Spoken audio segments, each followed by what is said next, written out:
नमस्कार, मेरा नाम है सुरेंद्र कुमार और आप सभी का दक्षिणाई क्लासरूम में एक बार पुनः बहुत बहुत स्वागत है। हम बातें कर रहे हैं ART 03 के पेपर 2 के बारे में बातें करते हैं। पेपर 1 के बारे में अपन बातें ऑलरेडी कर चुके हैं। ART 03 पेपर 2 फिजिक्स, सवाल नंबर 1 से खेला स्टार्ट करते हैं। पहला सवाल बल्क मॉड्यूलस का है, थर्मोडायनेमिक्स का। अच्छा, थर्मोडायनेमिक्स एंड इलास्टिसिटी का कॉम्बिनेशन है। Bulk modulus of isothermal process is P, for isobaric process is 0. Yes, bulk modulus for adiabatic is gamma P, isobaric process is not defined. अच्छा, हाँ बिल्कुल। अच्छा, चेक करते हैं। बल्क मॉडुलस, पहली बात होता क्या है? बल्क मॉडुलस होता है आपका volumetric stress divided by volumetric strain है। यानी बल्क मॉडुलस को अगर मैं बीटा से लिख दूं तो मेरे लिए वॉल्यूमेट्रिक स्ट्रेस हो जाता है dP divided by minus of dV by V, है ना। मान लो कि वॉल्यूम कम हो रही है, dV नेगेटिव है, तो ये मेरे लिए आपके लिए क्या हो गया है? बल्क मॉडुलस हो गया। ये मेरे लिए क्या हो गया है? बल्क मॉडुलस हो गया है। तो पहला है आपके लिए आइसोथर्मल प्रोसेस। आइसोथर्मल है तो PV is equal to constant है। डिफरेंशिएट कर दीजिए यहाँ पे आप V के रेस्पेक्ट में, तो ये dP by dV, V as it is plus P is equal to 0 आ जाएगा। तो यहां से अगर आप ध्यान से देखिएगा तो ये जो dP डिवाइडेड बाई dV और ये V है, इसको नीचे ले आइए, इसका minus is equal to P आता हुआ दिखाई देगा। तो आइसोथर्मल के केस में यही आइटम क्या आ गया आपके लिए? P के बराबर। PV की power gamma is equal to constant है। मान लो PV की power gamma is equal to constant है। ऐसे ही डिफरेंशिएट करके देख लीजिए। P आपका P एज इट इज, मान लो V का डिफरेंशिएशन कर दिया तो गामा इधर आ जाएगा, V की पावर गामा माइनस 1 आ गया है, प्लस आपके पास क्या आने वाला है? मैंने कहा इसका हो जाएगा dP बाई dV, और V की power gamma minus gamma as it is equal to 0 है। तो यहां से अगर आप ध्यान से देखेंगे V की पावर गामा माइनस 1 कॉमन आ जाएगा, कट जाएगा, यहां बच जाएगा V, है ना। तो ये आइटम को minus of dP divided by V है, तो ये उधर चला जाएगा, गामा P हो जाएगा, ये आपका गामा P हो जाएगा। यानी कि PV की पावर, अगर आपका PV की पावर मान लो कि आपका x होता कुछ भी, है ना, कांस्टेंट, तो आपके पास जो बल्क मॉडुलस आने वाला था वो x टाइम ऑफ P आएगा। बल्क मॉडुलस Bm जो है वो आपका x इंटू P आ जाएगा। अब अगर आप ध्यान से देखिए, पहला वाला जो केस है आपके लिए, पहला हो गया bulk modulus of isothermal process is P and isobaric process. Isobaric में dP 0 होगा, बल्क मॉडुलस अपने आप 0 हो जाएगा, तो 1 इज करेक्ट है। Bulk modulus for adiabatic is gamma P and isochoric के केस में डिफाइन नहीं होगा, क्योंकि आइसोकोरिक के केस में dV 0 हो जाएगा, बल्क मॉडुलस इनफाइनाइट हो जाएगा, है ना। dV 0 होगा, बल्क मॉडुलस इनफाइनाइट हो जाएगा, तो सेकंड भी सही है। थर्ड वाला देखिए, बल्क मॉडुलस ऑफ T² बटा P है। T² बाई P क्या है, जरा ध्यान से देखिए, इज इक्वल टू कांस्टेंट है। एक अपन जानते हैं PV is equal to nRT है, तो अगर मुझे T को रिप्लेस करना है तो P² बाई V² है। ये P² V² divided by P is equal to some constant आ जाएगा। अरे T को अपन क्या डाल सकते हैं? PV बाई NR, NR तो कांस्टेंट है, तो T² को P² V² यहां से P कट जाएगा, ये PV² is equal to constant आ जाएगा। अब PV की पावर x आता है, PV की पावर अगर x हो, PV की पावर x हो तो आपका x इंटू P आता है, तो यहाँ PV की पावर 2 है, तो इसका बल्क मॉडुलस क्या आने वाला है? ट्वाइस ऑफ P आ जाएगा, ट्वाइस ऑफ P आ जाएगा। PV की पावर x तो x P आता है, PV² का 2P आ गया है, तो 2P दिया हुआ है, बिल्कुल दिया हुआ है। थर्ड वाला भी सही है। बोल रहा है फोर्थ वाले में bulk modulus is defined for only ideal cases. मैंने कहा ऐसा कोई विचार नहीं है, ऐसा कुछ भी आइडियल हो कि रियल हो ऐसा कुछ भी जरूरी नहीं है, दोनों के लिए वैलिड है। फोर्थ गलत बात है, तो आपका आंसर होता 1, 2 एंड 3। ये था पहला सवाल। आगे बढ़ते हैं सवाल नंबर 2 की तरफ। कौन सा सवाल की तरफ? सवाल नंबर 2 की तरफ। क्या है सवाल नंबर 2? जरा ध्यान से देखिए।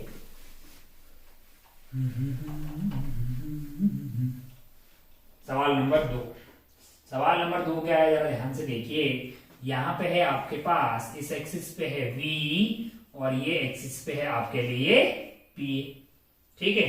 और यहां पे आपको दिए हुए हैं 1, 2, 3, ऐसे 3 प्रोसेस दिए हुए हैं, 1, 2, 3। आप जानते हैं कि PV कर्व और V एक्सिस के बीच का एरिया आपको वर्क रहता है। तो सबसे ज्यादा वर्क कौन से वाले केस में होगा? 1 वाले में, सेकंड वाले में उससे कम होगा, थर्ड वाले में उससे कम होगा। तो work is maximum in process 1। मैंने कहा हाँ, यहाँ पे P नहीं है, यहाँ पे V। Work is PV curve and V axis के बीच का एरिया होता है, तो 1 का सबसे ज्यादा वर्क होगा। पहला तो बिल्कुल सही है। Temperature must increase in process 2 and 3। Process 2 and 3 में अगर आप ध्यान से देखें 2 एंड 3 में क्या हुआ होगा, मैंने कहा भाई साहब वर्क डन तो पॉजिटिव है, वॉल्यूम बढ़ा होगा। अगर आप ध्यान से देखें तो delta Q is equal to delta U plus delta W है। अगर आप ध्यान से देखें तो यहाँ पे P जो है वो कम हुआ होगा, P 2 एंड 3 में देखेंगे तो P कम हुआ है, V बढ़ा है ना। ये आपका पॉजिटिव है, ये आपका पॉजिटिव है पक्का, क्योंकि वॉल्यूम इंक्रीज हुई, वर्क डन पॉजिटिव होगा। Temperature must be increases, temperature increase होने के लिए आपका P into V N R T यानी कि P इंटू वी का मल्टीप्लीकेशन बढ़ना चाहिए। ये कोई जरूरी नहीं है, क्योंकि 2 एंड 3 में आप ऊपर की तरफ जा रहे हैं तो V बढ़ रहा है, लेकिन P आपका धीरे धीरे घट रहा है। आप इस साइड आ रहे हैं तो P घट रहा है, V बढ़ रहा है। जरूरी नहीं है कि P इंटू वी बढ़े, P इंटू वी बढ़ेगा टेम्परेचर बढ़ेगा, P इंटू वी बढ़े, ऐसा कोई जरूरी नहीं है, मस्ट नहीं है। तो मस्ट लगाया तो हमको ये विचार गलत लग रहा है। थर्ड देखिए जरा क्या है, heat must be supplied in process 1। Process 1 के केस में देखें अगर आप ध्यान से, तो अगर आप ध्यान से देखें तो यहाँ पे प्रेशर कांस्टेंट और वॉल्यूम बढ़ा रहे हैं, प्रेशर कांस्टेंट है वॉल्यूम बढ़ा रहे हैं तो पक्का टेम्परेचर बढ़ेगा। टेम्परेचर बढ़ेगा तो डेल्टा यू पॉजिटिव होगा, वर्क डन ऑलरेडी पॉजिटिव आ रहा है क्योंकि वॉल्यूम बढ़ रही है, तो ये भी पॉजिटिव होना चाहिए, यानी कि हीट सप्लाई करनी चाहिए। मैंने कहा बिल्कुल सही है ये। फोर्थ वाला देखिए जरा क्या है, If the final volume of gas in 1, 2 and 3, 1, 2 and 3 के केस में फाइनल वॉल्यूम सेम है तो प्रेशर तो अलग अलग आ रहा है, प्रेशर आपका P1, P2, P3 अलग अलग आएगा। Then temperature must be same. मैंने कहा टेम्परेचर सेम कैसे होगा भाई, PV is equal to nRT है, लगाओगे वॉल्यूम सेम है, प्रेशर अलग अलग है तो T अलग अलग आपके लिए आने वाला है। ये तो गलत हो गया ना, वेरी गुड। तो फोर्थ गलत हो गया है लाला, तो आपके लिए क्या हो गया आंसर 1 एंड 3 हो जाएगा। आंसर क्या हो जाएगा आपके लिए 1 एंड 3 हो जाएगा। आइए आगे बढ़ते हैं सवाल नंबर 3 की तरफ। कौन से सवाल की तरफ, सवाल नंबर 3 की तरफ।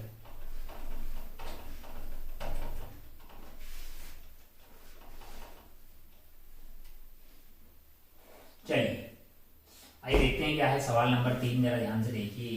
सवाल नंबर 3 देखते हैं। सवाल नंबर 3 में ऐसा है कि यहाँ पे एक आइटम रखा हुआ है और इधर से आपके पास आ रही है एक रे, और इस वाले फेज के लिए अगर आप सॉल्व करेंगे, कैलकुलेट करेंगे तो आप पा रहे होंगे क्रिटिकल एंगल आ रहा होगा 45 डिग्री, है ना। हाँ, both blue and red light में suffer equal deviation and lateral deviation. Yes, ऐसा हो सकता है कि आए इस ऐसे ऐसे निकले फिर ये पैरेलल हो जाए, पैरेलल हो जाए दोनों ऐसे, है ना। स्लैब में ऐसा होता है, पैरेलल हो जाती। हाँ, may, yes. Second, dispersion unequal deviation of two lights is also possible in certain possible location of P। मैंने कहा वो तो P की लोकेशन पे डिपेंड करेगा। थर्ड में क्या है, if red light strike BC it suffer total TIR या ब्लू √2 से ज्यादा B किसका है, ये √2 हो गया। म्यू बी कितना है भैया, mu B incident ray consist of blue and light, ठीक है। हाँ, म्यू बी इज बेसिकली आपके लिए P इज द पॉइंट, कहां गया, ब्लू के लिए 1.42 है तो ये आपका 1.41 है, तो ये आपका 1.4142 दिया है। ये आपका म्यू फॉर ब्लू है, तो म्यू फॉर रेड कम है ना।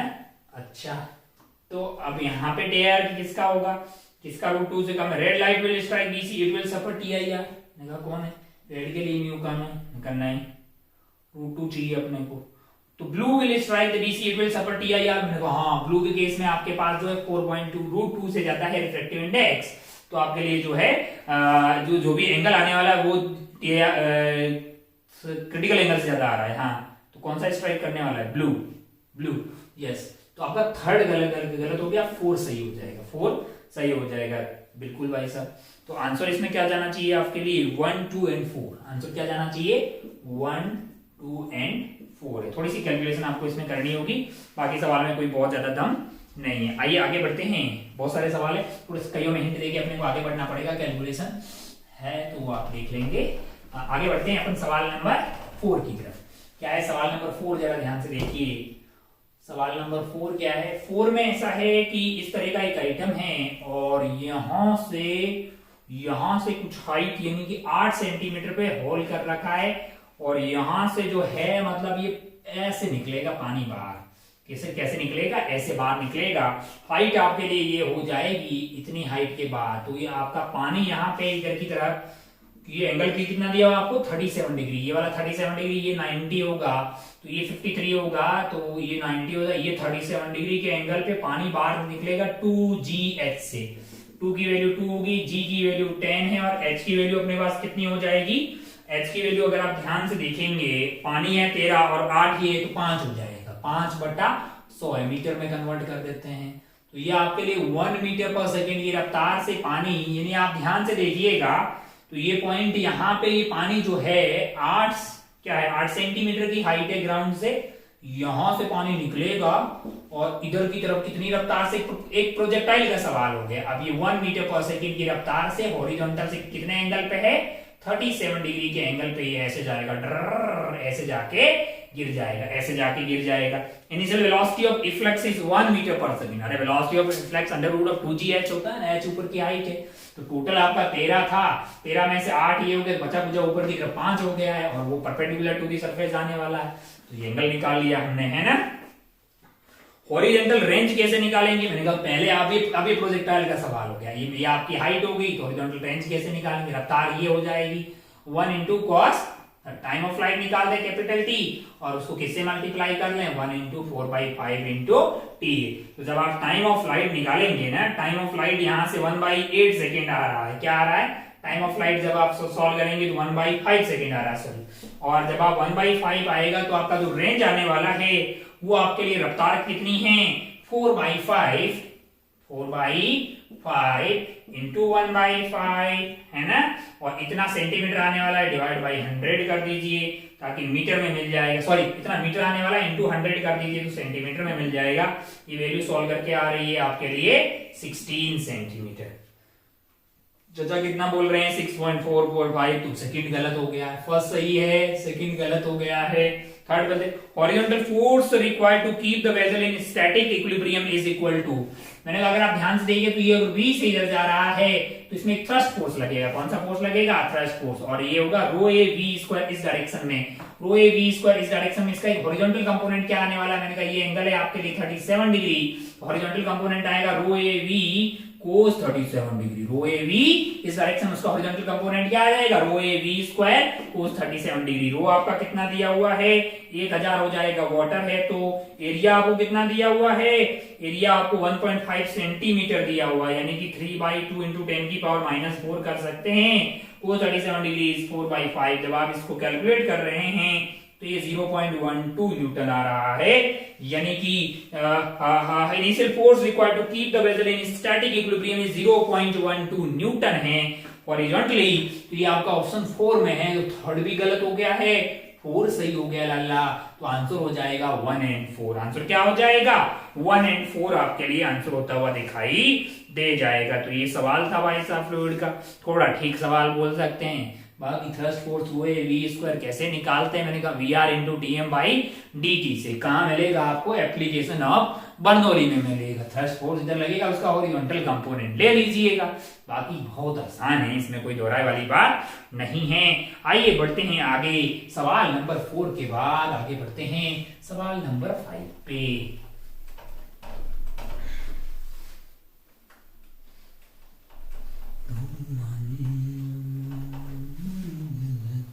सवाल नंबर 5 क्या है, पहले आप फोटो बना लीजिए, बस कुछ नहीं है, फोटो आपका अगर अच्छे से बनेगा तो आप सवाल 4 देंगे। जरा ध्यान से देखिए, एक गोला है अंदर की तरफ और उसके बाहर एक और गोला है, यहाँ का रिफ्रैक्टिव इंडेक्स है आपके लिए μ2, यहाँ का रिफ्रैक्टिव इंडेक्स है μ1, और इसका जो रेडियस है वो आपके लिए है r1 और इसका रेडियस है r2। इसका रेडियस क्या है, r2। अच्छा भाई साहब, बहुत बढ़िया, बहुत शानदार, ओहो हो। अब अगर आप ध्यान से देखें तो आप क्या पाइएगा कि इधर से लाइट आ रही है, इधर से क्या आ रही है, लाइट आ रही है, ये एंगल आपका I1 है, ये एंगल क्या है, I1 है, ये लाइट जो है क्या कर रही है, यहां से ऐसे जा रही है, और ये एंगल आपका R1 आ रहा है, ये एंगल क्या आ रहा है, R1 आ रहा है, टक टक टक टक टक टक टक टक टक टक टक टक टक। अब अगर आप ध्यान से देखें तो ये लाइट गई है ऐसे, और ये एंगल है आपका R2। ये एंगल क्या है? R2 है। टक टक टक टक टक टक। ये पॉइंट आपके लिए क्या हो गया है? ये पॉइंट C हो गया है। फिर लाइट गई है ऐसे और यहां से ये हो गई है ऐसे डेविएट। मैंने कहा बहुत बढ़िया भाई साहब। इसका नाम अनीता है, इसका नाम बबीता है, इसका नाम चमेली, ये पॉइंट डॉली हो गया है। हो। आइए ज्ञान लगाते हैं।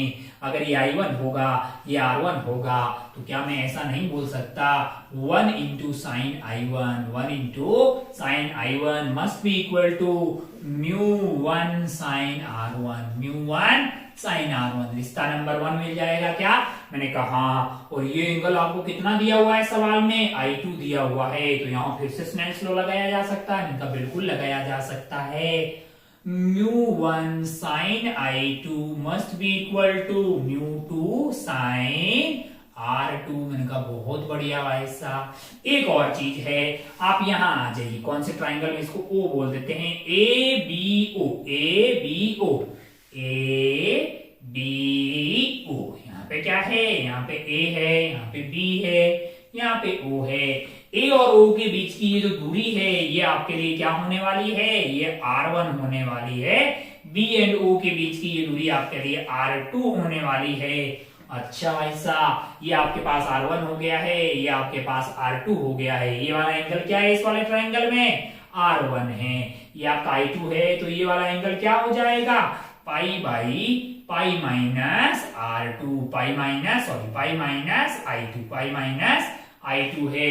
अच्छा भाई साहब बहुत बढ़िया। इसके सामने की भुजा आपको पता है? मैंने कहा हाँ। इसके सामने की भुजा आपको पता है? मैंने कहा हाँ। क्या लगा देंगे आप? साइन लॉ लगाइएगा। Sine of R1 divided by R2 must be equal to sine of pi minus I2, sine of pi minus I2 divided by R1 है। ये आपको मिल जाएगा रिश्ता 3। अब आपको जो चाहिए सवाल में, क्या सब आप निकाल पाइएगा? मैंने कहा हाँ। अगर इसमें आप ट्रायंगल लॉ लगाएंगे, मैंने कहा ये तो R2 है, ये वाला R2 और ये आपके पास R2 रहेगा, तो कोई फायदा है नहीं, जरूरत भी नहीं। इन तीनों से आपको जो चाहिए वो सारे ऑप्शन चेक किए जा सकते हैं। हमको लगता है कि अब हमें बढ़ लेना चाहिए आगे वाले सवाल में। अरे भैया दो तो आपने क्या लगाए हैं? स्नेल्स लॉ लगाए हैं। और एक इस वाले ट्रायंगल में AOB में क्या लगा दिया आपने? साइन लॉ लगा दिया। ये एंगल R1 हो गया है, ये एंगल आपका पाई माइनस I2 हो गया है। ये साइड आपके लिए कैपिटल R2 हो जाएगी, ये R1 हो जाएगी। तो मैंने क्या किया है? Sine of R1 divided by R2 is equal to sine of pi minus I2। ये साइन I2 ही हो जाएगा। Pi minus I2 sine I2 divided by R1 है। आप तीनों इक्वेशन का यूज करते हुए I1, I2, R1, R2 जो भी पूछा है वो सब आप निकाल पाइएगा। पांचवे के बाद आगे बढ़ते हैं 6th वाले सवाल पे। कौन से सवाल पे? 6th वाले सवाल पे। देखिए क्या है 6th वाला सवाल, जरा ध्यान से देखिए। 6 वाले सवाल में कार्यक्रम कुछ इस तरह का है। एक रॉड रखी हुई है, एक रॉड रखी हुई है ऐसे। कैसे रखी हुई है? ऐसे रखी हुई। यहां से हिंज कर रखी है। ये L/4 है और ये 3L/4 है। क्या है आपके लिए? 3L/4 है। ये पॉइंट A है, ये पॉइंट C है, ये पॉइंट आपके लिए क्या होने वाला है? ये पॉइंट B है। अच्छा ये रॉड मास लेस है और यहाँ पे रखा हुआ है मास M और यहाँ पे रखा हुआ है आपके लिए मास M। मैंने कहा अच्छा भाई साहब बहुत बढ़िया। फिर ये रॉड कैसी हो गई है? फिर ये रॉड ऐसी हो गई है। इस रॉड को ऐसा बना दिया है हमने, टक टक टक टक टक टक ऐसे बना दिया है। ओहो। तो यहाँ पे आपके पास ये है आपका मास M और यहाँ पे है आपके पास मास M। ये L/4 है, ये 3L/4 है ना। इसके अबाउट रॉड घूमी है। अब आप ध्यान से देखिएगा, ये घूमते घूमते यहां से ओमेगा से घूम रही होगी। कैसे घूम रही होगी? ओमेगा से घूम रही होगी। अगर ये ओमेगा से घूम रही होगी तो ओमेगा कैसे प्राप्त करेंगे? जितना पोटेंशियल एनर्जी कम हुआ होगा उतना ही गेन इन काइनेटिक एनर्जी आया होगा। सेंटर ऑफ मास कहाँ होगा लाला? यहाँ पे होगा। ये L/4 की दूरी है। अब सेंटर ऑफ मास यहाँ आ गया है, ये यहाँ पे आपका L/4 है। सेंटर ऑफ मास नीचे की तरफ आया है L/4 पे। कितना आया है? L/4 पे, क्योंकि मिड पॉइंट पे होगा centre of mass. Mass M and M है। कितना पोटेंशियल एनर्जी कम हुआ है? 2mg into L/4 that is equal to gain in kinetic energy half I omega square. और आई की वैल्यू क्या हो जाएगी आपके लिए? m इंटू यहां से इस एक्सिस के अबाउट घूम रहा है तो L/4 का स्क्वायर प्लस आपके लिए m इंटू 3l/4 का square half I omega square, half I omega square. तो यहां से क्या सॉल्व करके आपको ओमेगा स्क्वायर मिल जाएगा? मैंने कहा बिल्कुल, ओमेगा स्क्वायर की ये वैल्यू आपके लिए आ रही है 8g/5l है। ये क्या लगाया है हमने? Loss in potential energy is equal to gain in kinetic energy. अब आपसे पूछा है net force on net force speed of particle b thrice that the speed of particle a। मैंने कहा ये तो अगर आपको ओमेगा पता लग जाएगा तो ये आपका होगा ओमेगा इंटू l/4 और ये आपका हो जाएगा ओमेगा इंटू 3l/4 है। तो बिल्कुल ये बात सही है। नेट फोर्स ऑन बी पे अगर नेट फोर्स निकालना है तो बी पे अगर नेट फोर्स, बी कौन सा भाई साहब? ये बी है। नेट फोर्स क्या हो जाएगा? बी सर्कुलर कर रहा है, बी आपका क्या कर रहा है? सर्कुलर कर रहा है। एक्सेलरेशन कितनी हो जाएगी इसमें? ओमेगा स्क्वायर आर, है ना। एफ नेट की वैल्यू हो जाएगी mass into omega square R. Mass की वैल्यू m है, ओमेगा स्क्वायर की वैल्यू है 8g/5l है और इसका रेडियस कितना है? 3l/4 है। l ने l की बत्तियां गुल कर दी, इसने इसकी कर दी, तो ये आपका आ गया है 3 इंटू 2 6 mg/5। क्या आ जाएगा आपके लिए? 6 mg/5 आ जाएगी। अब आप ध्यान से देखिएगा तो mg जो है वो यहीं से पास हो रहा होगा, हिंज फोर्स यहीं पे है। तो इस टॉर्क अबाउट COM इस पर्टिकुलर पॉइंट पे क्या आने वाला है? 0। तो एंगुलर एक्सेलरेशन 0 है। सिर्फ एक्सेलरेशन आपके पास जो सेंटर ऑफ मास वाला पार्टिकल है उसके पास क्या है? वो आपके पास रेडियल एक्सेलरेशन है ना। तो इसका और ऑप्शन एंगुलर एक्सेलरेशन सिस्टम में 0 ट्रू है और वो चाहे both X and Y component of hinge force are non zero है।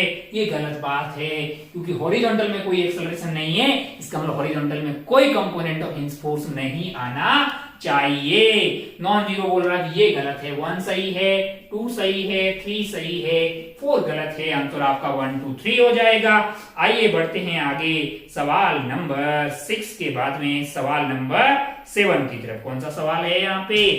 सवाल नंबर 7। आइए पहले इसको उड़ा देते हैं। हाँ।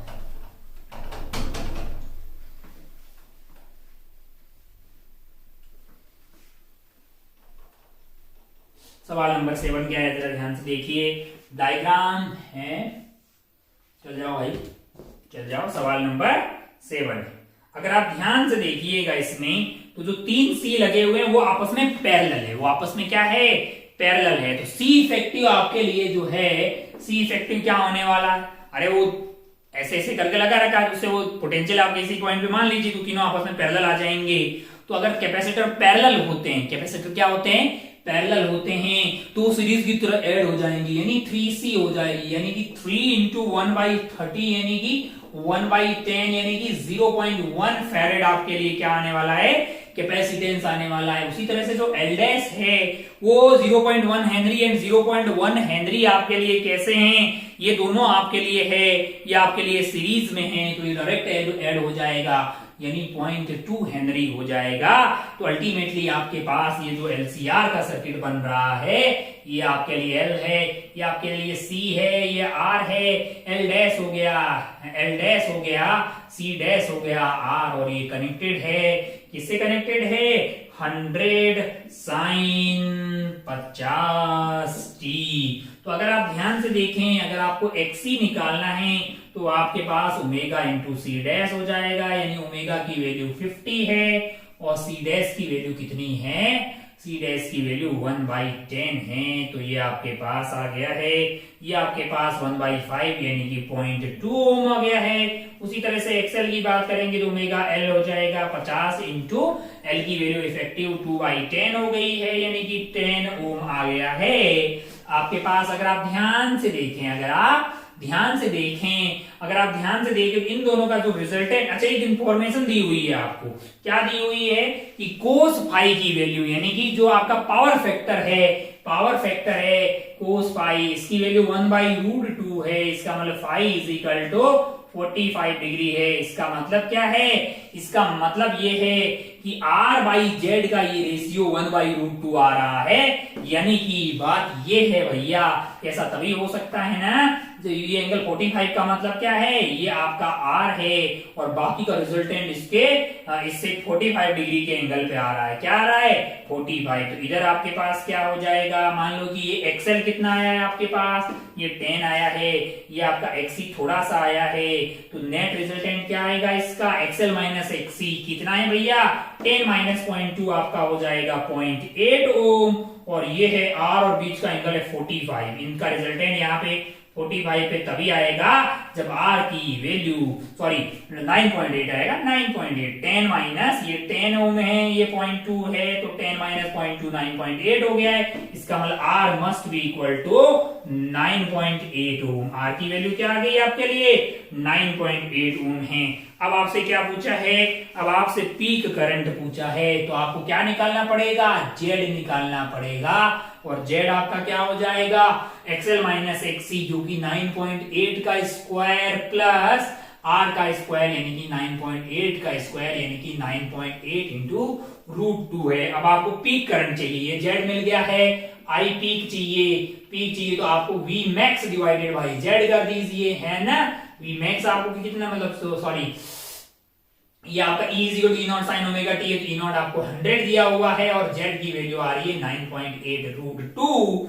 जब आप इसको डिवाइड कर रहे हैं तो ये वैल्यू आ रही है 7.22 जो है ये आपके लिए आता हुआ दिखाई देगा। तो आप जो है इसमें 7.22 फिल कर सकते हैं। आपको नियरेस्ट इंटीजर पूछा जाए तो आप इसमें 7 फिल करेंगे, नियरेस्ट इंटीजर आपका हो जाएगा 7 है ना। अच्छा बहुत बढ़िया भाई साहब, बहुत वैसे आंसर सॉल्व करके कितना आ रहा है अपना 7.22 आ रहा है, बहुत बढ़िया, बहुत ही शानदार। आगे बढ़ते हैं अपन सवाल नंबर 8 की तरफ। कौन से सवाल की तरफ, ये था 7, आगे बढ़ते हैं सवाल नंबर 8 की तरफ। मिल जाओ भैया। हाँ क्या है 8 वाला सवाल, जरा ध्यान से देखिए। 8 वाला सवाल लल्लू है। कैसे लल्लू है, मरकरी की एक ड्रॉप है जिसका रेडियस 1 सेंटीमीटर है, इसको अपन कितने छोटे छोटे ड्रॉप में डिवाइड कर रहे हैं, 106 यानी कि 106 ड्रॉप में कर रहे हैं, और इसका रेडियस मान लो r हो गया है। तो बोल रहा है ऐसा अपने आप होने वाला नहीं क्योंकि एरिया बढ़ रहा है, क्योंकि सरफेस एरिया बढ़ रहा है, तो आपको वर्क डन करना पड़ेगा। U final minus U initial, U होता है आपका surface tension into area, surface tension into area है। तो अगर आप ध्यान से देखें तो U फाइनल हो जाएगा आपके लिए N इंटू टेंशन T हो गया, और एक का एरिया आपके लिए हो जाने वाला है 4 पाई r स्क्वायर। इनिशियल की बात करें तो आपके लिए था T इंटू इनिशियल वाला एरिया 4 पाई r स्क्वायर, और कैपिटल R और स्मॉल r में रिश्ता कैसे निकालेंगे, मैंने कहा 4/3 पाई r क्यूब वॉल्यूम है, that must be equal to n into n की वैल्यू 103 है, 4/3 पाई r क्यूब। अब कोई भी कर लेगा, ये वर्क डन है ना। बाकी सारी दी हुई n की वैल्यू दी, t की वैल्यू दी, स्मॉल r आपको यहां से मिल जाएगी कैपिटल R के टर्म में, ये वैल्यू आप निकाल देंगे। टेंशन इनटू एरिया करती है आपको मिल जाती है surface potential energy. Surface potential energy जब आप कैलकुलेशन करेंगे तो आपको ये जो वैल्यू सॉल्व करके आ रही है, ये वैल्यू आ रही है, यानी कि इस वैल्यू को जब आप सॉल्व कर रहे हैं तो ये वैल्यू आ रही है 4.355 इंटू 10⁻³ जूल से। तो आपसे क्या पूछा गया है, आपसे पूछा गया इन मिली जूल से, तो ये 4.355 मिली जूल आ रही है।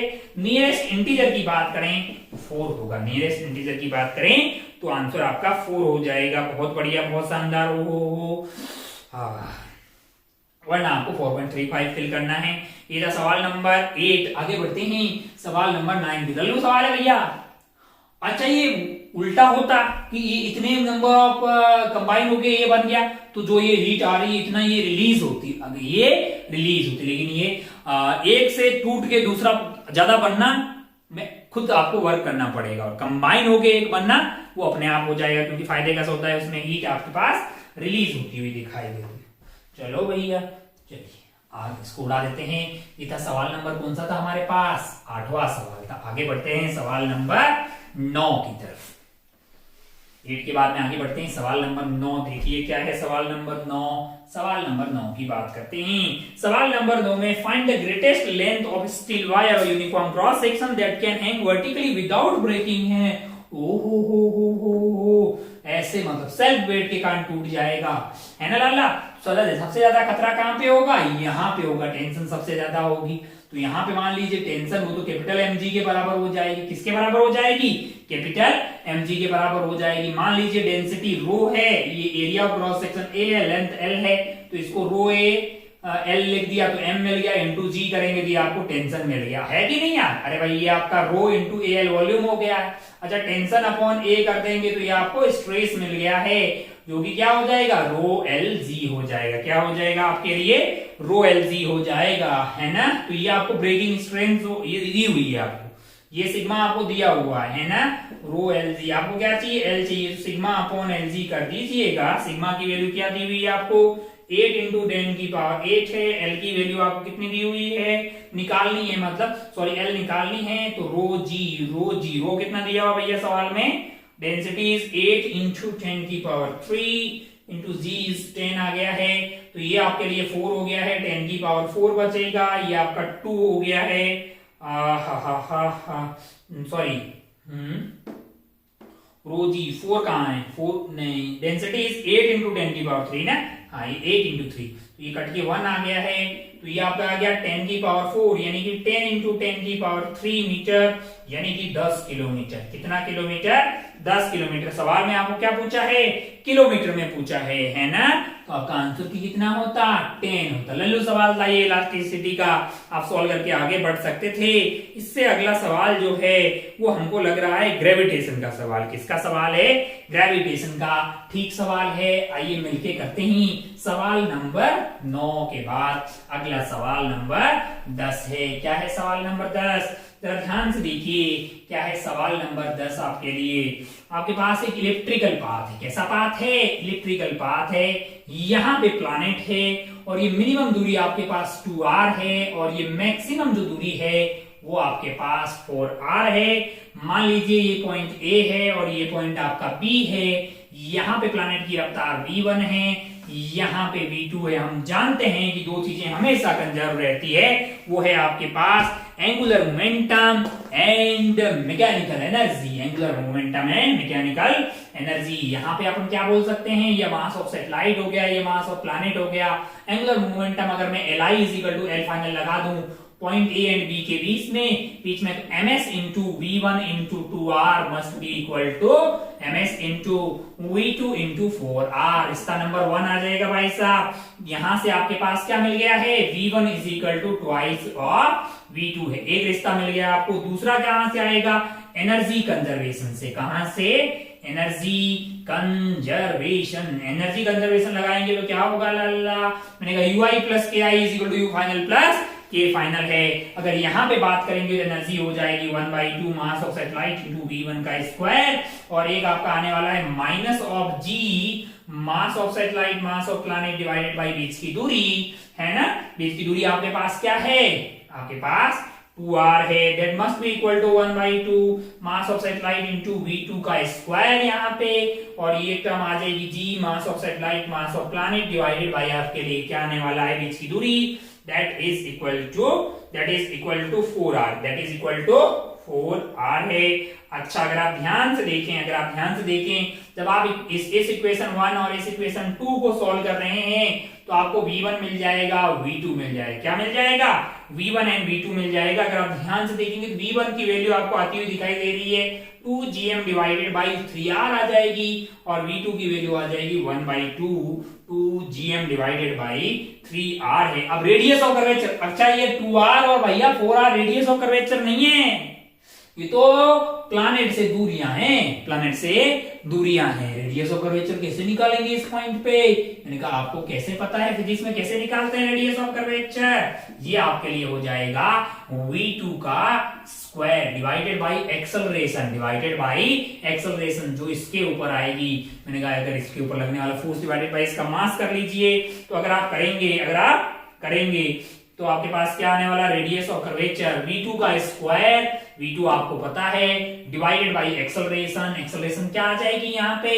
अगर आप ध्यान से देखेंगे तो क्या पाइएगा, g mass of planet mass of satellite divided by 4r का स्क्वायर डिवाइडेड बाई क्या हो जाएगा, मास ऑफ सैटेलाइट, है ना। अब इसको कैलकुलेशन आपको करने वाला है, आपको जो है v2 का स्क्वायर में यहाँ पे डाल दीजिएगा, है ना।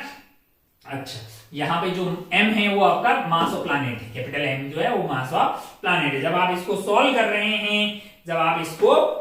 रहे हैं, तो ये वैल्यू आपके लिए आती हुई दिखाई दे रही है। RC की वैल्यू सॉल्व करने पे रेडियस ऑफ कर्वेचर आपको 8r/3r। कुल मिला के जो मुद्दे की बात है वो आपको 2 पॉइंट के बीच में क्या लगाना है, एक तो linear momentum angular momentum conservation लगाना है और एक एनर्जी कंजर्वेशन। उससे क्या होगा, v1 और v2 मिल जाएगा। मान लो v2 मिल गया, अब आप ध्यान से देखिएगा तो आपके लिए क्या हो जाएगा, ये मान लो कि v2 पता लग गया आपको। अब एक्सेलरेशन परपेंडिकुलर वाला आपको पता है, तो रेडियस ऑफ कर्वेचर क्या होता है, v अपॉन एक्सेलरेशन इसके परपेंडिकुलर वाले का मैग्नीट्यूड। तो खींचने वाला फोर्स डिवाइडेड बाय इसका मास कर दीजिए, तो एक्सेलरेशन मिल गया है आपको, है ना। तो आपको वहां से क्या मिल जाएगा, रेडियस ऑफ कर्वेचर मिल जाएगा। इसमें कोई दोहराई वाली बात नहीं है। या फिर आप ऐसे भी कर सकते हैं, खींचने वाला फोर्स आपके लिए क्या हो जाएगा, v2 पता है ना, तो एक्सेलरेशन हो जाएगी mv²/r, ये मास ऑफ सैटेलाइट इनटू v2 का square upon radius of curvature must be equal to force, that is g mass of planet, mass of satellite divided by 4r का स्क्वायर। अरे आंकी नहीं यार, ये आपके लिए mv²/r must be equal to mv²/r mv²/r जो है आपका फोर्स हो गया, that is equal to gmp/ms into 4r का स्क्वायर है। सॉल्व करेंगे, रेडियस ऑफ कर्वेचर यहां से आपको 8r/3 आता हुआ दिखाई देगा, है ना। आपको क्या करना था इस वाले सवाल में, आपको इस वाले सवाल में निकालना था भैया 8/3 की वैल्यू आप सॉल्व करेंगे तो ये जो है 8/3 आने वाला है, यानी 2.6 के आसपास का, 2.66 या 2.67 बोल सकते हैं। नियरेस्ट इंटीजर की बात करेंगे 2.66, इसका आंसर 2.66 या फिर 2.67 जो भी बोलिएगा। नियरेस्ट इंटीजर की बात करेंगे फिर आपका 3 हो जाएगा। नियरेस्ट इंटीजर क्या हो जाएगा आपके लिए, 3 हो जाएगा। आगे बढ़ लें भाई साहब, बिल्कुल थोड़ी सी कैलकुलेशन है इसमें, डरने की कतई जरूरत नहीं है। 10 के बाद आगे बढ़ते हैं सवाल नंबर 11 की तरफ। कौन से सवाल की तरफ, 11 वाला सवाल देखिए क्या है सवाल नंबर 11।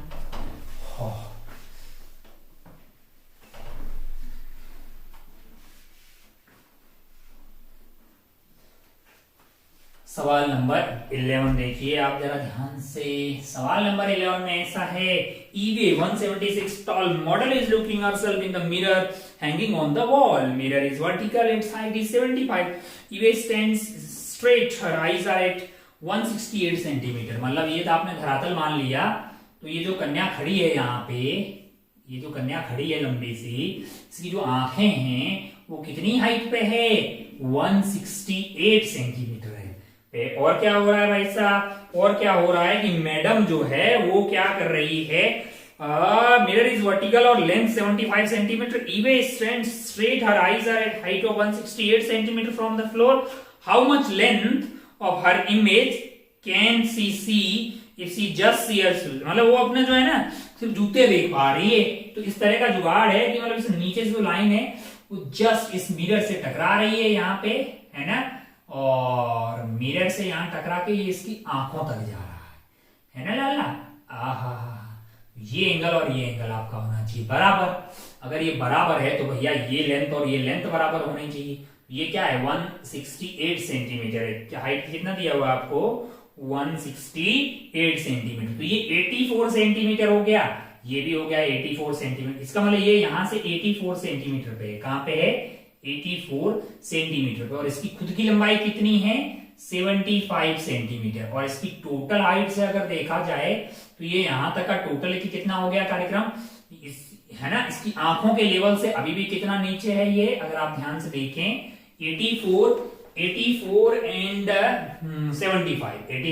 75, यानी कि 9 एंड ये हो गया 159 और ये है 168। तो 9 जो है सेंटीमीटर आंखों से नीचे है, अभी क्या है 9 सेंटीमीटर नीचे है ये। मैंने कहा ठीक है भाई साहब, बहुत बढ़िया, बहुत शानदार। तो जो ऊपर का सबसे जो मैक्सिमम ऊपर की तरफ देख सकती है वो क्या है, मैंने कहा जस्ट लाइट यहाँ पे आए, इसके पास टप्पा खा के यहाँ से आए, जो कहां से गई होगी, जो यहां से कहीं आई होगी। मैंने कहा हाँ, ये लाइट जो है वो यहां से गई होगी तो अगर आप ध्यान से देखिए तो ये लेंथ, अगर आपके पास ये एंगल यहां से ध्यान से देखिए, ये लेंथ 9 आ रही है, आप ध्यान से देखिए, जरा ध्यान से देखिए, ये एंगल और ये एंगल बराबर होना चाहिए। मैंने कहा हाँ, इसका मतलब ये जो लेंथ है, ये लेंथ और ये वाली लेंथ बराबर होनी चाहिए। मैंने कहा हाँ, अगर आप ध्यान से देखें तो ये लेंथ 9 है, तो ये वाली लेंथ भी क्या आनी चाहिए आपके लिए, 9 आनी चाहिए, क्योंकि ये एंगल और ये एंगल बराबर है। अगर ये लेंथ आपके लिए 9 आ गई है तो यहां से 9 सेंटीमीटर और आपको दिखाई नहीं देगा, है ना। कहां से, ये आपका 9 ऊपर वाला, तो यहाँ पे मिरर भी नहीं है, और मिरर जहां पे है उसने नीचे का 9 सेंटीमीटर दिखाई नहीं देगा, यानी कि आपको मैक्सिमम जो ये वाला पार्ट दिखेगा, और यहां से लेके यहां तक ये पार्ट आपको दिखेगा, ये पार्ट आपको क्या होगा, दिखेगा। तो 9 और 9 हो गया आपके पास 18, और टोटल हाइट है आपके पास 168, टोटल हाइट है आपके पास 168 है। आप समझिए ना, आंखों का लेवल यहां से 168 पे, यहां से 168 सेंटीमीटर पे आंखें हैं, और 9 ये और 9 ये वाला पार्ट इसको दिखेगा नहीं, यानी इसको कहां से कहां तक दिखेगा, यहां से लेके ये वाला पार्ट दिखेगा।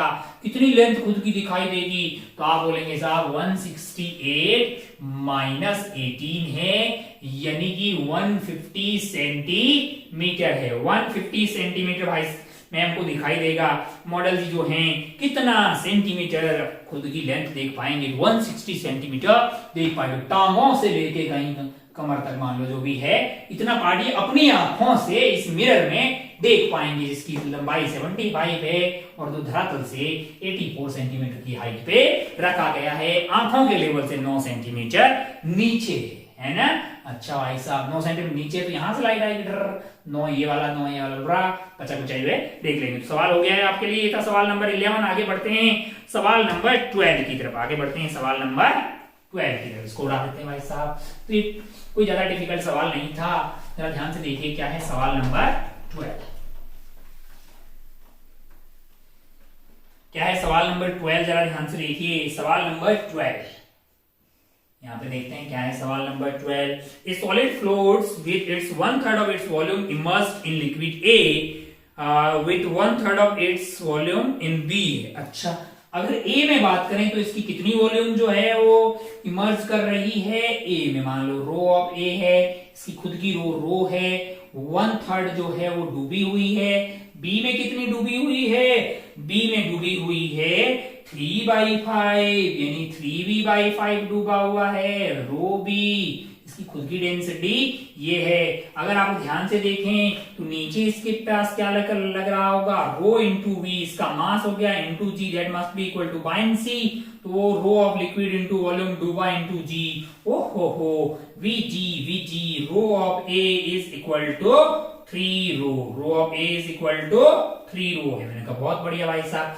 अब अगर आप यहां पे देखिएगा जरा ध्यान से, यहां पे अगर आप ध्यान से देखेंगे तो क्या होगा, जो डूबा पार्ट है वो आपका 3v/5 है। क्या है, 3v/5 है, यानी rho B into 3v/5 into g जो है ये बायंसी लग रही होगी, that is equal to mg है। इसका खुद का रो हमने सॉलिड का रो मान लिया है, इंटू वी इंटू जी। तो अगर आप ध्यान से देखें तो यहां से जी कट गया, वी से वी कट गया, rho of B is equal to 5 rho upon 3। अगर आप ध्यान से देखें तो आप पा रहे होंगे कि rho of A is basically rho by 3, 1/3 part डूबा हुआ था इसका, और rho of B is equal to rho upon 3/5, यानी कि 3/5 वाला पार्ट डूबा हुआ। अब क्या बोल रहा है, जरा ध्यान से देखिए कि एक ऐसे लिक्विड में डाल दिया है जिसकी मतलब equal volume of A and B, homogeneous mixture is created by mixing equal volume A and B, then the equal volume of both liquid A and B, then the fraction of solid mix हो रखा है वो A/B है। अच्छा, तो आपको क्या निकालना पड़ेगा, आपको रो निकालनी पड़ेगी मिक्सर की। पहले वाले की कितनी रो है, A की आपके पास 3 रो है, दूसरे की 5 रो/3 है, डिवाइड बाई 2 कर दीजिए। एवरेज में मिक्सर की आपको कितनी प्राप्त होती हुई दिखाई देगी, 3 और 3 हो गए 9 और 5 हो गए 14/6, यानी कि 7 रो/3 आपके लिए मिक्सर का आ जाएगा। डेंसिटी अगर आप ध्यान से देखिए, तो आप जानते हैं कि ये जो डेंसिटी है, इस आइटम को अगर आप ध्यान से देखिएगा ना, रो ऑफ मिक्सर है। रो ऑफ मिक्सर को मैं अगर लिखूं, रो डिवाइडेड बाई 3/7 है, ये है ना 3/7, ये जो डूबा वाला पार्ट है यार, इतना डूबेगा, 1/3 डूबेगा इसमें 3/5 डूबेगा, इसमें 3/7 डूबेगा, पक्का कंफर्म है ना। अरे यहाँ की नहीं, 3/7 पार्ट डूबेगा। तो ये इसको बोल रहा है कि कितना फ्रैक्शन डूबेगा, a बाई बी ए की वैल्यू आपको 3 मिल गई है, b की वैल्यू आपको 7 मिल गई है। आपको क्या चाहिए, a plus B divided by 2, कितना चाहिए, a plus B divided by 4 चाहिए। तो आपके पास 3 + 7 यानी 10/4 यानी कि 2.5 आ जाएगा। कितना आ जाएगा आपके लिए, 2.5, 2.5 आपको फिल करना था। ये फिल करके आप आगे बढ़ सकते थे। आइए आगे बढ़ते हैं सवाल नंबर 13 पे। 12 के बाद आगे बढ़ते हैं सवाल नंबर 13 पे। क्या है सवाल नंबर 13, जरा ध्यान से देखिए। चलिए आगे बढ़ते हैं सवाल नंबर 13 पे। कौन से सवाल पे, 13 वाले सवाल पे। ठीक सवाल है।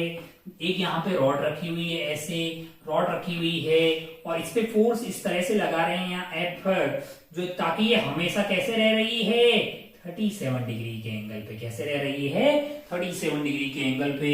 मैंने कहा आइए चीटा बन के बैठते हैं, आइए चीटा बन के बैठ जाते हैं। माना कि इसकी एक्सेलरेशन a है, तो अगर आप यहाँ पे या ऐसे कहीं पे भी चीटा बन के बैठ गए तो यहाँ पे मान लीजिए यहाँ से d दूरी पे इसका सेंटर ऑफ मास है ना। तो यहाँ पे आपको क्या कंसीडर करना पड़ेगा, ma कंसीडर करना पड़ेगा, है ना। हो ये टॉपल नहीं हो रही है। अगर ये टॉपल नहीं हो रही है तो इस पे नेट टॉर्क क्या होना चाहिए, 0 होना चाहिए। टॉर्क अबाउट दिस पॉइंट पे, इसको a बोल दिया, torque about a must be equal to 0। अब सेंटर ऑफ मास एक्सेलरेट हो रहा है, इसलिए सुडो का टॉर्क भी लेना पड़ेगा। तो mg का टॉर्क आ गया आपका mg इंटू परपेंडिकुलर दूरी।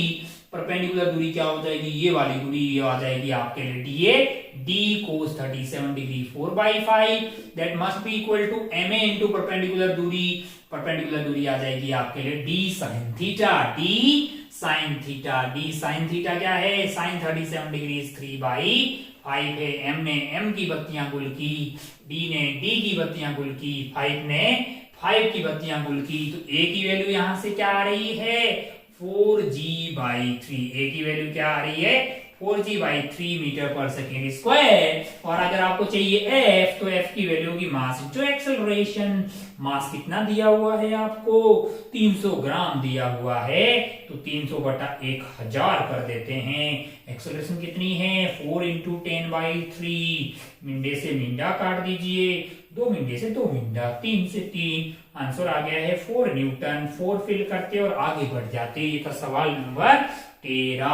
सवाल नंबर 13 के बाद आगे बढ़ते हैं सवाल नंबर 14 की। तो मिट जा लाला।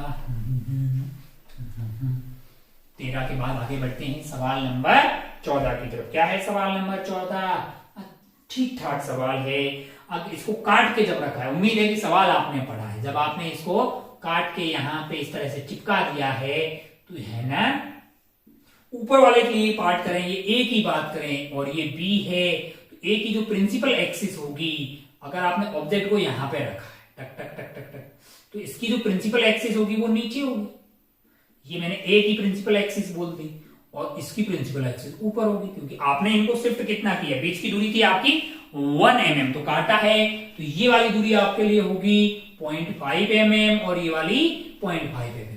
जब आप a की बात करेंगे तो a की प्रिंसिपल एक्सिस ये होगी, तो हाइट ऑफ ऑब्जेक्ट आपके लिए क्या होने वाला है, हाइट ऑफ ऑब्जेक्ट आपके लिए a की बात करेंगे तो ये आपके लिए 0.5 होने वाला है ना।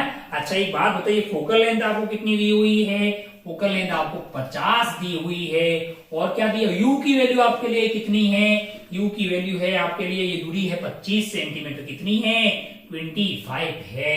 u की वैल्यू -25 आ गई। v चाहिए हमको, क्या चाहिए, v चाहिए। 1/f = 1/v - 1/u। v की वैल्यू हो जाएगी uf/u + f।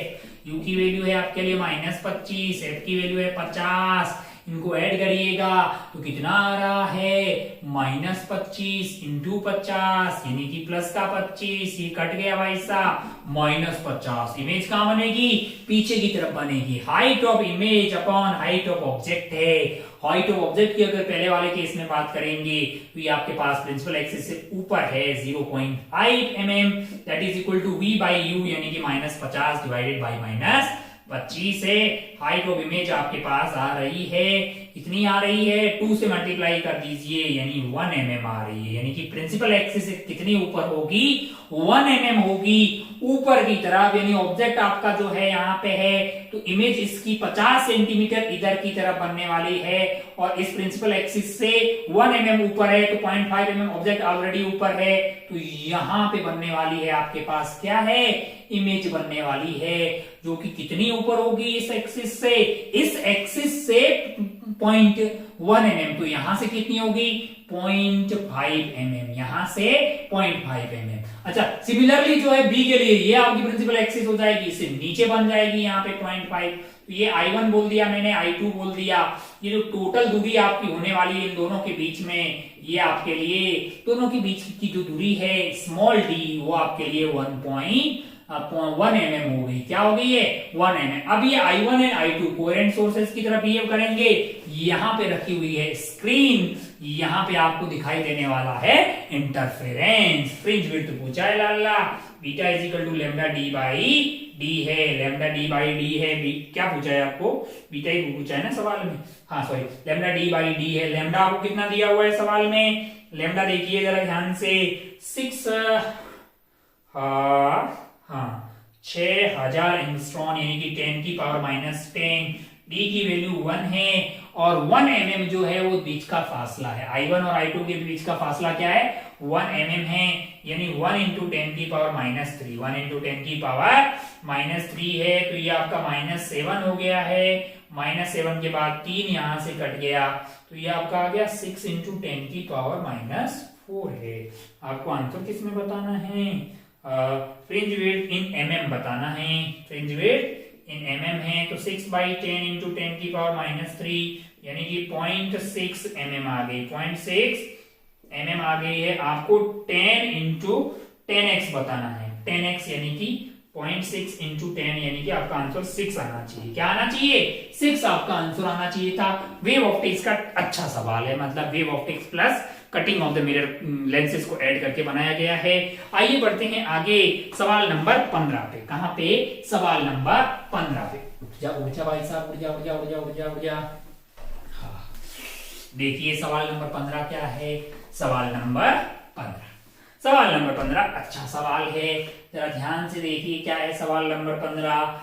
यहाँ पे एक आइटम है जो कि कैसा है कोनिकल है, इसको ऐसे लटकाया गया है, इसको क्या किया गया है लटकाया गया है और ये वाली हाइट आपके लिए L है, ये रेडियस आपके लिए R है, ये रेडियस आपके लिए R है, और क्या पूछा गया है यहाँ पे आपको इसमें एनर्जी पूछी गई, पोटेंशियल एनर्जी आपसे पूछी गई है।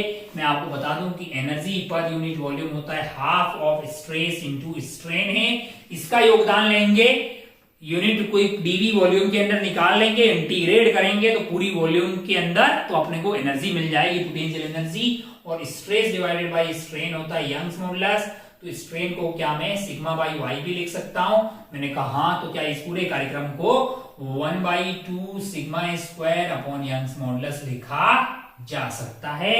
अच्छा इसके लिए मैं क्या कर रहा हूं, यहां से मान लो कि मैं y पे चला गया और मैंने एलिमेंट ले लिया है dy का, टोटल लेंथ ये L - y हो जाएगी, ये मान लो रेडियस r है, तो अगर आप ध्यान से देखें तो r/L, ये अगर एंगल थीटा है tan थीटा लिखेंगे तो r/L is equal to small r/y है, तो यहां से स्मॉल r की वैल्यू क्या आ जाएगी ry/L है, ry/L। अब आप ध्यान से देखिएगा तो ये पार्ट का आपको क्या निकालना होगा, मास निकालना हो, उससे क्या होगा यहाँ की टेंशन पता लग जाएगी, टेंशन को इसके एरिया से मल्टीप्लाई कर देंगे, एरिया क्या आएगा डिस्क आएगा πr² एरिया आ जाएगा, तो वहां से आपको सिग्मा मिल जाएगा, सिग्मा को सिग्मा स्क्वायर कर देंगे इंटू वाई कर देंगे, है ना, तो ये E/V मिल जाएगा, इंटू dV करके इंटीग्रेट कर देंगे, मतलब मुद्दे की बात इतनी है।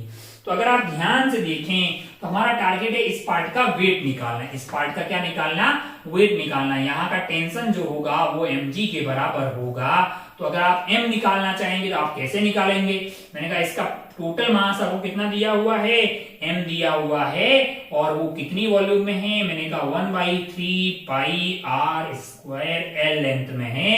तो आप इसकी वॉल्यूम से मल्टीप्लाई कर लो।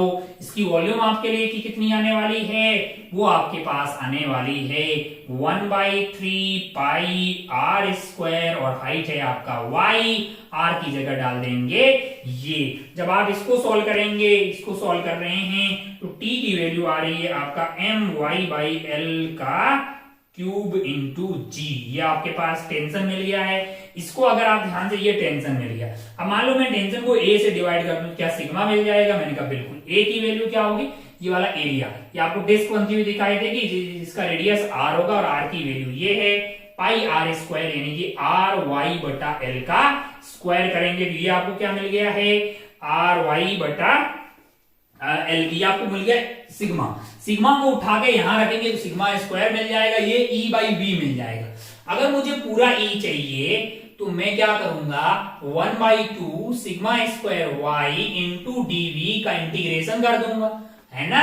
तो अगर आप ध्यान से देखें तो ये वैल्यू होने वाली है मेरे पास 1/2 इंटीग्रेशन ऑफ सिग्मा स्क्वायर, यानी कि इस पूरे रायते का इंटीग्रेशन। ये पूरे रायते को अगर आप सिंप्लीफाई कर रहे हैं तो ये बन रहा है mg upon pi R square Y by L का स्क्वायर, ये पूरा मतलब ये पूरा जो है आपका सिग्मा स्क्वायर इंटू आपके लिए डीवी वॉल्यूम जो आने वाली है, मैंने कहा वो डिस्क बन जाएगी, थिकनेस उसकी डी वाई होगी, pi R square into D Y, pi R square, pi into R की वैल्यू क्या है, ये रही है, यानी आर वाई बटा एल का स्क्वायर इंटू आप डी वाई कर देंगे तो ये आपके पास डीवी आ गया, डी वाई को 1 और यहाँ डिवाइडेड बाई यंग्स मॉडुलस भी होना चाहिए ना, मैंने कहा हाँ 1/2 इंटू यंग्स मॉडुलस। इंटीग्रेशन में वाई की लिमिट आप 0 से लेके एल तक ले जाइए, ये आपको कंप्लीट एनर्जी दे देगा। ये आपको क्या क्या दे देगा, कंप्लीट एनर्जी स्टोर दे देगा। जब आप इस इंटीग्रेशन को कर दे रहे हैं तो ये एनर्जी आ रही है m square g square L upon 10 pi R square Y, m square g square L upon 10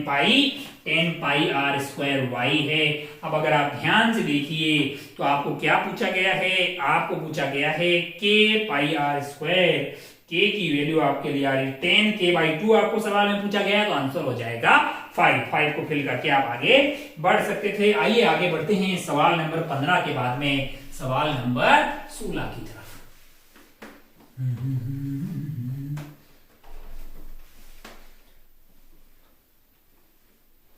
सवाल नंबर 15 के बाद आगे बढ़ते हैं सवाल नंबर 16 की तरफ। क्या है सवाल नंबर 16, जरा ध्यान से देखिए। ग्रेविटेशनल पोटेंशियल डिफरेंस बिटवीन, 16 बहुत लल्लू सवाल है। कैसा सवाल है, लल्लू सवाल है। इस पॉइंट और इस पॉइंट के बीच में पोटेंशियल डिफरेंस आपको कितना दिया हुआ है, 4 जूल और पर केजी, और इलेक्ट्रिक फील्ड कांस्टेंट है, यानी कि dV/dx जो है वो पोटेंशियल का ड्रॉप जो है वो रेट कांस्टेंट है। तो अगर आप यहां से यहां का डिफरेंस 4 आ रहा है, यानी कि यहां पे आप 0 मान लें, जैसे इलेक्ट्रिक फील्ड आपको मान लो यहाँ इस तरह का है, ग्रेविटेशनल फील्ड यहाँ का 4 मान लो, यहाँ का आपने 0 मान लिया, मिड पॉइंट का क्या हो गया, 2 हो गया है। अब आपको वर्क डन करना है ना, डिफरेंस आपका 2 क्या है, तो वर्क डन आपके लिए क्या होता है, Q इंटू डेल्टा वी है। तो यहाँ आपका मास है 2 kg और डेल्टा आपके पास पोटेंशियल डिफरेंस यहाँ पे आ जाएगा 2 जूल पर केजी। तो केजी से केजी जो है मल्टीप्लाई होके खत्म हो जाएगा, 2 इंटू ये जूल है, 2 इंटू 2 आपका 4 आपका आंसर आ जाएगा। 4 जूल का वर्क डन आपको करना पड़ेगा। लल्लू सवाल है, मतलब जो है Q इंटू डेल्टा वी, यानी कि उसी तरह से M into potential difference multiply कर दोगे तो वर्क डन मिल जाएगा। लल्लू सवाल है 16। आगे बढ़ते हैं 17 आपके पास सेकंड लास्ट सवाल है। कैसा सवाल है, सेकंड लास्ट सवाल है इस पेपर में। इस पेपर में आपको अच्छे सवाल देखने को मिले हैं, अच्छे सवाल है, सारे अच्छे सवाल है जेईई एडवांस के पॉइंट ऑफ व्यू से। पढ़ते हैं सवाल नंबर 17 की तरफ। तो सेकंड लास्ट सवाल है, ये भी हो सकता है अगर आपको थोड़ा सा समझ में आ जाए कि आइसोथर्मल प्रोसेस हो रहा है। कैसा प्रोसेस हो रहा है, आइसोथर्मल प्रोसेस यहाँ पे हो रहा है। पहले आपके पास ये ऐसे रखी हुई थी, ये पार्ट की लंबाई आपके पास 20 सेंटीमीटर है, ये पार्ट की लंबाई आपके पास 20 है, यहाँ पे P0 है, यहाँ पे P0 है, और अगर आप ध्यान से देखें फिर इसको ऐसे वर्टिकल कर दिया गया है। क्या कर दिया गया है, वर्टिकल कर दिया गया है। तो ये वाला सेक्शन आपका ऐसा हो गया है, ऊपर वाला 25 सेंटीमीटर है, नीचे वाला 15 सेंटीमीटर है। यहाँ का प्रेशर P1 है, यहाँ का प्रेशर P2 है। अब आप ध्यान से देखें तो P1 V1 is equal to P2 V2 अपन लगाएंगे क्योंकि प्रेशर है नहीं, आइसोथर्मल प्रोसेस है। और V को अपन क्या लिख सकते हैं, A इंटू एल, तो एरिया तो सेम है, वो कट जाएगा। तो यहां से मैं ऐसा भी बोल सकता हूं P1 L1 is equal to P2 L2 है। पहले आपका प्रेशर की कितना था, यानी का P0 था और लेंथ आपका कितना था 20 था। यहाँ का प्रेशर हो गया है आपके लिए P1 इंटू लेंथ है 25, दैट इज इक्वल टू यहाँ का प्रेशर P2 इंटू लेंथ है 15। एक रिश्ता आपके पास ये आ गया। दूसरा आप P2 को यहां से लिख सकते हैं P1 plus rho G H, rho of mercury into G आपके लिए जी है, और एच कितना लेंथ दिया हुआ है, ये वाला टोटल लेंथ आपके लिए जो है, टोटल लेंथ आपको कितना दिया हुआ है कैपिलरी ट्यूब को 50 सेंटीमीटर, तो 25 और 15 हो गया है आपके लिए 40, तो ये आपके लिए 10 आ गया है, that is equal to P2, that is equal to P2। तो P1 एंड P2 का रिश्ता यहां से आ गया है, P5 P1 is equal to 3 P2 है। तो अगर आप ध्यान से देखें तो आपके पास P1 plus 10 rho g is equal to P2 आ रहा है, और P2 की वैल्यू आ रही है 5P1/3। इसको इधर ले जाइए, यानी कि माइनस ऑफ P1 कर लीजिए, यानी कि 2P1/3 आ रहा है। तो P1 की वैल्यू क्या आ रही है यहां से 30 रो, यहां से आ जाएगा आपका 30 रो जी बाई 2, यानी कि 15 रो जी। कितना आ गया है आपके लिए 15 रो जी। आपको क्या निकालना है, P1 नहीं निकालना, आपको P0 निकालना है। तो P0 की वैल्यू क्या है, मैंने कहा P0 की वैल्यू तो हो जाएगी 25/20 इंटू P1 कितना है, मैंने कहा 15 रो एच इंटू जी। तो यहां से आपको ये 5 हो गया है, ये 4 हो गया है, यानी कि 75 divided by 4 into rho of H into G, यानी कि अगर आप लेंथ की बात करें तो आपको 75/4 आ रही है। और ये बोल रहा है कि if the pressure of air in if it is horizontal is 25L/4 centimetre है, यानी कि 25L/4 इज बेसिकली 75/4 है। ओहो 4 से 4 कट गया, L की वैल्यू आपके लिए 3 आ रही है। 3 यहाँ पे फिल करके आप आगे बढ़ सकते थे, 3 आप फिल कर, अरे भैया रो जी एच में या आपका रो मर्करी है, जी है तो ये लेंथ हो गई मर्करी कॉलम की, 12 की वैल्यू 3 आ गई, इसको फिल करके आप आगे बढ़ सकते हैं। ठीक सवाल था, कोई बहुत ज्यादा डिफिकल्ट नहीं था। आगे बढ़ते हैं, लास्ट एंड फाइनल सवाल। लास्ट एंड फाइनल सवाल किसका सवाल है भाई साहब, ऑप्टिक्स का सवाल है। किसका सवाल है, ऑप्टिक्स का सवाल है। देखते हैं क्या है, कितना दम है इस सवाल में, जरा ध्यान से देखिए।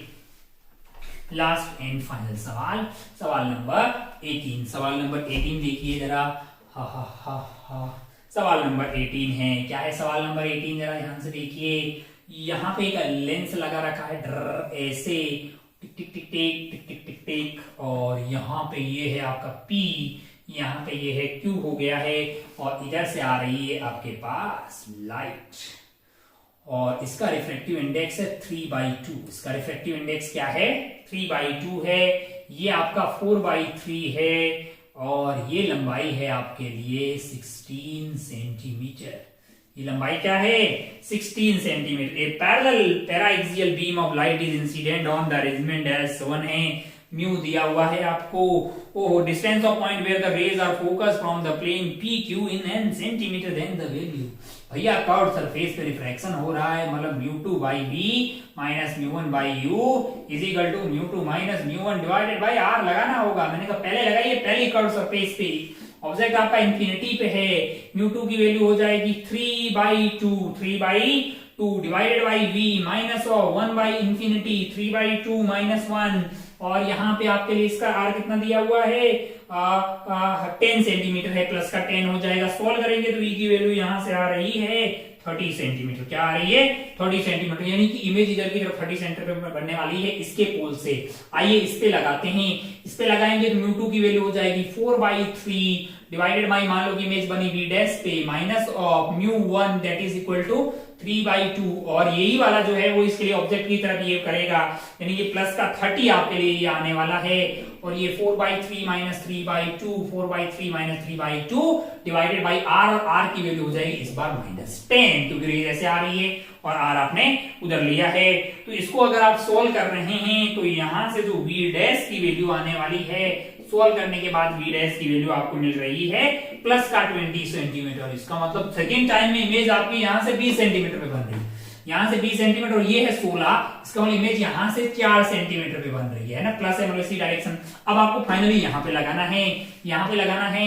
मान लो भाई साहब की म्यू2 आपके लिए 1 होने वाला है, divided by v double dash कर लेते हैं, इमेज कहां बनेगी 4/3 म्यू1 डिवाइडेड बाय u है, u की वैल्यू की कितनी है प्लस का 4 है, इज इक्वल टू म्यू2 माइनस म्यू1 है 1 माइनस 4/3 डिवाइडेड बाय इंफिनिटी, ये खेला खत्म हो जाएगा। इंफिनिटी काय को कि इसका रेडियस ऑफ कर्वेचर प्लेन है तो इंफिनिटी होगा।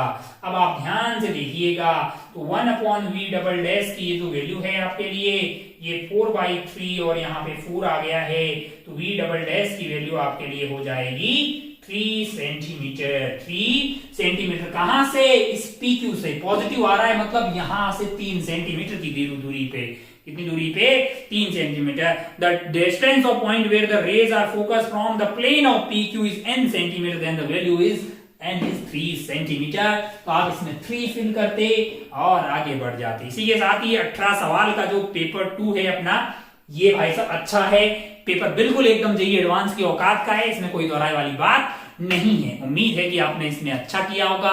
जहां जहां आपसे गलतियां हुई है वो किसी भी तरह की गलती हो सकती है, वो आपसे न्यूमेरिकल मिस्टेक हो सकती है, सिली मिस्टेक हो सकती है, वो आपकी कॉन्सेप्चुअल मिस्टेक हो सकती है, उसको एनालिसिस कीजिए और कोशिश कीजिए कि अगले एग्जाम में यानी कि आज के बाद के एग्जाम में वो दोबारा रिपीट नहीं हो, है ना।